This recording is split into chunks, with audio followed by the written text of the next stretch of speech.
Pertama itu adalah di bulan Maret tahun 2022, dia ada rasa sakit di pinggang atau di punggung di atas. Terus Juli awal kita PET scan, jadi hasil PET scan-nya yang mengatakan dia adalah kanker tiroid papiler. Dari hasil foto dan segala macam CT scan dan MRI, dia dinyatakan bahwa tulangnya banyak keropos karena digerogoti oleh sel kanker itu sendiri. Jadi dia istilah orang Jawa tuh sakitnya nyerinya luar biasa. Ya dulunya juga nggak bisa tidur, terlentang ini nggak bisa tidurnya 45 derajat. Itu kalau sakitnya datang tuh kayak dicengkrem ini kanan kiri. Waktu itu setelah operasi kita pulang walaupun belum bisa jalan, masih latihan terus. Itu kayak gempa bumi dalam arti kakinya tuh getar banget gitu. Kayak gini nih. Kalau ke dokter sarafnya dia bilang tunggu ablasi. Semua tunggu ablasi. Begitu ablasi dia kempes semua. Jadi nggak ada tekanan dong, jadi normal dong. Makanya dia nggak ada lagi sarafnya keganggu gitu. Jadi ablasi ini sangat-sangat nolong dia. After ablasi pertama kita udah nyetir Jakarta Surabaya lah. Iya. Begitu bisa jalan, saya bisa sudah setir Februari Jakarta Surabaya. Itu kan Desember. Kalau pesan saya dari apa yang kami alamin, kalau memang ditentukan ablasi dan tes memang triglobulinnya itu abnormal, lebih tinggi, itu jangan ditunda, harus segera dan gak usah takut sama sekali. Mandaya ini memang kalau untuk kanker terutama untuk ablasi, saya udah lihat ruangannya, udah bandingin dengan rumah sakit lain, jauh lebih murah di Indonesia dan dapat fasilitas yang nggak kalah. Kenapa? Jadi saya nggak pernah berpikir bahwa setelah ini Bapak kemana? Enggak, saya akan tetap, kalau memang perlu ablasi, saya akan tetap di Mandaya, nggak akan kemana-mana. Nama saya Edi Sutikno Kurniawan, usia saya 70 tahun, saya tinggal di Jakarta. Saya Vicky Krisinda, di sini saya mendampingin suami yang karena kena tiroid papiler. Pertama itu adalah di bulan Maret tahun 2022, dia ada rasa sakit di pinggang atau di punggung di atas. Terus sudah gitu kita ke dokter bedah saraf yang akan diberikan obat dan ternyata waktu itu dia kesakitan lagi dan kita balik. Setelah seminggu nggak sembuh terus harus MRI. Dari hasil MRI terlihat ada keganasan. Ayo udah kiamat deh itu ya. Udah bilang keganasan tahu dia cancer gitu ya kan. Cuma kita belum tahu kansernya apa. Terus kita ditanya kita mau PET scan nggak? Otomatis kita bilang mau ya. Terus Juli awal kita PET scan. Jadi hasil PET scan-nya yang mengatakan dia adalah kanker tiroid papiler. Akhirnya kita harus menjalani juga terapi untuk sinar radiasi. Dari hasil foto dan segala macam CT scan dan MRI, dia dinyatakan bahwa tulangnya banyak keropos karena digerogoti oleh sel kanker itu sendiri. Dia kansernya ini karena metastase ke seluruh tulang, di situ kan banyak saraf tuh. Jadi dia istilah orang Jawa tuh sakitnya nyerinya luar biasa, yang dalam arti tidur lurus aja nggak bisa, harus setengah duduk begini. Terus kita terpaksa bawa dia ke rumah sakit lagi dan masuk di situ full 47 hari. Cuman untuk pain management. Ya dulunya juga nggak bisa tidur, terlentang ini nggak bisa tidurnya 45 derajat. Itu kalau sakitnya datang tuh kayak dicengkrem ini kanan kiri. Sampai nempel ini morfin semua udah. Tapi masalahnya kan ada di tulang punggung, yang namanya durogesik lah, morfin ya, segala macam nggak mempan. Terus kita minta dokter untuk dia bisa dioperasi tulang belakangnya. Dokternya takut karena lesi kansernya itu merata. Karena kalau dioperasi dia akan perdarahan nggak bisa berhenti. Dokter meminta kita untuk ablasi duluan. Terus saya coba cek. Saya cari rumah sakit, ketemulah saya Mandaya. Saya datang survei 2 hari di sini. Saya ngelihat kamar, saya tanya suami saya kalau jalannya nggak normal dalam arti masih pakai bantuan, bisa enggak dibantuin untuk makanan dimasukin segala macem. Dan di sini luar biasa. Mandaya mengatakan bisa, jangan khawatir Bu, kita bisa bantu ini. Oh ya, botol minumnya kan gede, kalau dia pakai walker tenaga dia nggak ada dong untuk minum. Kita siapin Bu yang botol kecil.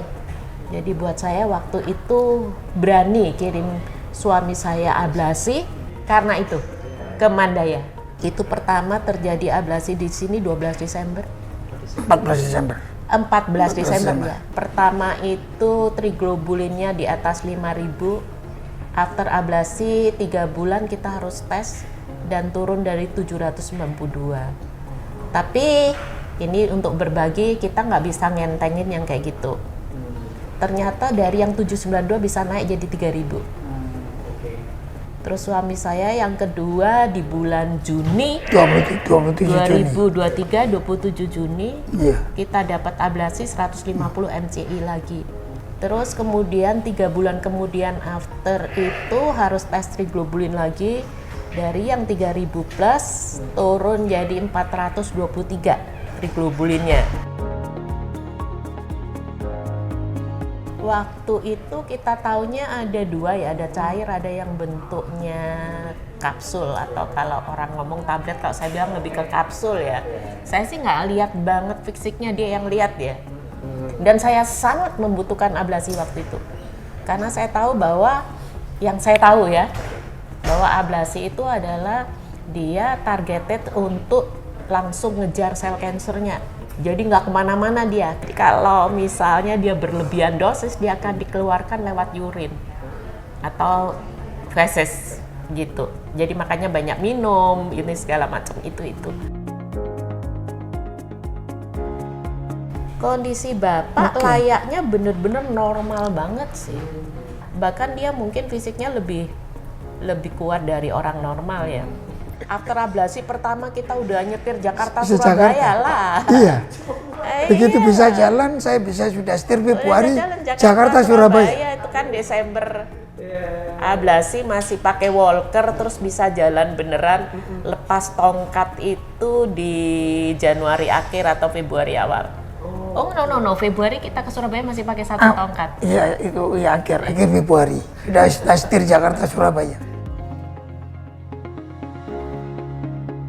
Suami saya nggak ada sama sekali, nggak ada mual, nggak ada apa-apa, pokoknya side effect, nggak ada rasa sama sekali. Jadi itu menurut saya individualis banget. Jadi nggak semua orang.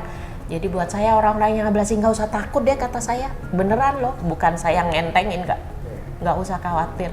Selama mengikutin dokter bahwa nggak boleh makan seafood ya kan, stop etirok, dan Mandaya membantu banget. Waktu itu setelah operasi kita pulang, walaupun belum bisa jalan, masih latihan terus. Itu kayak gempa bumi, dalam arti kakinya tuh getar banget gitu. Kayak gini nih. Kalau ke dokter sarafnya dia bilang tunggu ablasi. Semua tunggu ablasi. Begitu ablasi dia kempes semua. Jadi nggak ada tekanan dong, jadi normal dong. Makanya dia nggak ada lagi sarafnya keganggu gitu. Jadi ablasi ini sangat-sangat nolong dia. Saya nggak tanggung-tanggung datang ke dokter Eko, dokter yang nyenengin banget ya kan, kalau lihat background beliau itu adalah di RSPAD gitu. Tapi dia bukan kayak tentara, tapi lebih ramah banget, lebih ngayomin banget. Bahkan kalau saya WhatsApp itu biar jam 5 pagi dokter Eko akan jawab. Itu buat saya Mandaya keseluruhan itu sangat membantu dalam menghilangkan kekhawatiran kita. Itu membantu banget loh. Kalau kita nggak dijawab, kita khawatir. Jadi buat saya Mandaya itu luar biasa. Baik seluruh yang namanya perawatnya, juga pegawai medisnya. Itu buat saya, manis semua. Saya bener-bener deh kalau Mandaya. Di situ, jadi saya tenang gitu kalau nyerahin dia di Mandaya itu tenang banget. Kalau saya boleh berbagi, Dokter Eko pasti pasiennya super banyak. Jadi kita kalau punya keluarga yang sakit, seharusnya juga kitalah yang terus memantau dan jangan segan tanya sama dokternya. Kapan kita boleh diablasi, kenapa dosisnya harus 100, kenapa 50, itu kita harus banyak di situ untuk ngerti. Kalau pesan saya dari apa yang kami alamin, kalau memang ditentukan ablasi dan tes memang triglobulinnya itu abnormal, lebih tinggi, itu jangan ditunda, harus segera dan nggak usah takut sama sekali. Sekarang teknologi udah maju, obat penelitian terus berkembang dan lebih ringan buat pasien, ya kan? Efeknya bagus, tapi side efeknya makin terkurangi. Ya kita selalu berpikir bahwa mudah-mudahan ke depan akan lebih mudah lagi. Dari sekarang ini nanti akan lebih gampang lagi. Kalau saya mengatakan sebenarnya Indonesia ini, kalau kita lihat rumah sakit tertentu sih, udah nggak kalah sih dalam arti peralatan medis kita. Udah sama dengan yang namanya orang yang gila dan harus bayar 3 kali lipat di sono gitu. Terus kita mesti terbang dulu, ribet amat gitu ya. Kalau di Indonesia ada, dan ada rumah sakit yang benar-benar udah nyaman, dalam arti Mandaya saya bukan apa-apa. Mandaya ini memang kalau untuk cancer, terutama untuk ablasi, saya udah lihat ruangannya, udah bandingin dengan rumah sakit lain, ya kan. Terus kalau kita bilang orang sakit itu kalau lihat rumah sakit yang nggak bener rasanya kita sakitnya itu nambah gitu ya. Tapi kalau kita masuk di nuklir Mandaya sini rasanya kayak kita setengahnya bukan sakit tapi kayak kita main ke hotel gitu. Jadi sekarang kenapa orang mesti berpikiran, kalau saya loh ya, kenapa harus di negara orang, untuk apa? Kita di sini diperlakukan dengan nyaman, dengan 100% penjelasan dokter bisa kita terima. Even kalau di negara lain kita harus bahasa Inggris, dalam arti penjelasan bahasa kedokteran aja di Indonesia kita belum tentu bisa terima 100% sesuai yang penjelasan dokter. Kalau dengan bahasa Inggris apa nggak lebih parah lagi gitu kan? Even bahasa Inggrisnya katakan bener-bener bisa gitu kan.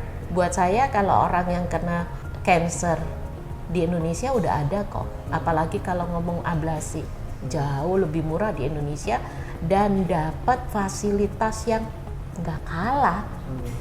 Kenapa? Jadi saya nggak pernah berpikir bahwa setelah ini Bapak kemana, enggak, saya akan tetap, kalau memang perlu ablasi saya akan tetap di Mandaya, nggak akan kemana.